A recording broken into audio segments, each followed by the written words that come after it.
Il existe une et une seule énergie qui gère tout l'univers. Il n'y a pas deux. Et cette énergie ne connaît pas la notion de la distance. Pour cette énergie, la distance n'existe pas. C'est un tout.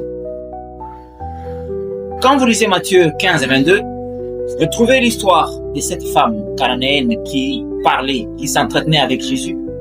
À un certain moment, qui devait plaider parce que sa fille était tellement souffrante. Sa fille n'était pas sur place. Mais à cause de sa foi, sa fille va recevoir instantanément la guérison. Pourtant, cette fille n'était pas sur place. Pour tout simplement dire que sur le plan spirituel, la distance n'existe tout simplement pas. Regardez, en Luc 7 au verset 7, nous voyons ce centenier qui a envoyé des gens, tout ça pour faire appel à Jésus à un certain moment parce que son serviteur souffrait terriblement. Quand Jésus avait dit « je vais me déplacer » pour voir le serviteur souffrant, il lui a dit « ça ne vaut même pas la peine que tu te déplaces » à partir de là. Parce que ce centenier comprenait que les ressources spirituelles ne connaissaient pas les notions de la distance. Donc Jésus était même étonné. Et à partir de là où il était, quelque chose s'est passé et le serviteur était guéri instantanément. Voyez-vous? Alors, ça ne vaut pas la peine de continuer à dire « je vais fuir mon pays, je vais partir aux États-Unis, je vais partir en Chine, je vais partir en Australie parce que là, les sorciers de ma famille ne vont pas me toucher. » C'est une erreur. Il n'y a qu'une seule énergie qui gère toutes les ressources de l'univers. Que tu sois en Angleterre, en Allemagne, ce qui te touché ici te touchera aussi là. Tu ne peux pas t'en échapper. Et c'est valable aussi de l'autre côté. Regardez, quand vous prenez Genèse 37, vous prenez la vie de Joseph, avec ce qu'il avait comme rêve. Il s'est retrouvé en Égypte.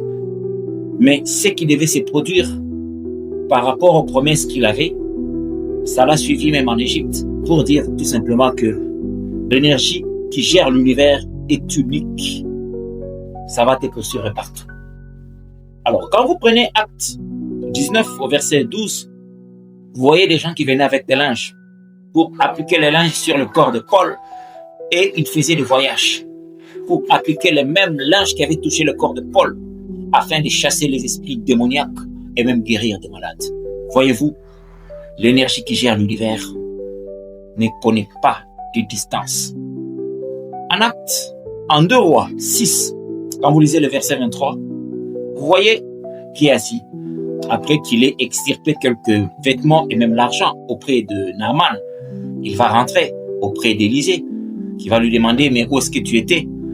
Mais ce dernier a tenté de trouver des subterfuges. Il va lui dire « la lèpre qui était sur Naaman, que cette lèpre te touche. » Instantanément, Géasi se retrouva en train de porter la lèpre qu'avait Naaman. Voyez-vous, l'énergie qui gère l'univers ne connaît point les distances. Donc, si tu ne peux pas prier pour quelqu'un qui est à l'extrémité de l'univers, quelque part, pour que cette personne trouve guérison, alors ça ne vaut pas la peine, même si on déplacerait cette personne et que tu arrivais à imposer les mains sur cette personne, rien ne va se produire. Parce que cette énergie ne connaît point la notion de distance. Donc, tu peux décréter quelque chose et une faveur peut se manifester dans la vie de quelqu'un qui est quelque part dans un pays très éloigné et ça va marcher. Tout comme tu peux décréter quelque chose, une forme de malédiction qui touche une personne qui est tellement éloignée. Pourquoi? Parce que l'énergie qui gère l'univers ne connaît point les distances. C'est très important.